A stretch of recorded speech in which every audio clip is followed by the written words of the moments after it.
Mirëmëngjes. Besoj se të gjithë e keni vënë re se sa shumë këshilla dhe sekrete qarkullojnë për jetëgjatësinë.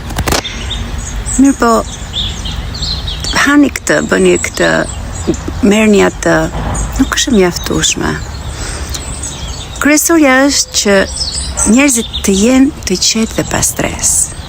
Por sot stresi është në maja sepse njeriu jeton në një konflikt të vazhdueshëm, konstant të brendshëm midis asaj që është dhe asaj që do të duket se është. Dhe kjo e vë njeriu në gjendje alarmi 24 orë, e cila padyshim që ul imunitetin. Kështu që çfarëdo që të bëni, nëse nuk gjeni qetësinë shpirtërore, jeni larg asaj që duhet për një jetë të gjatë, të shëndetshme. Prandaj mos jetoni jetën me obobo. Jetojeni jetën me okej. Mos i rezistoni vetes dhe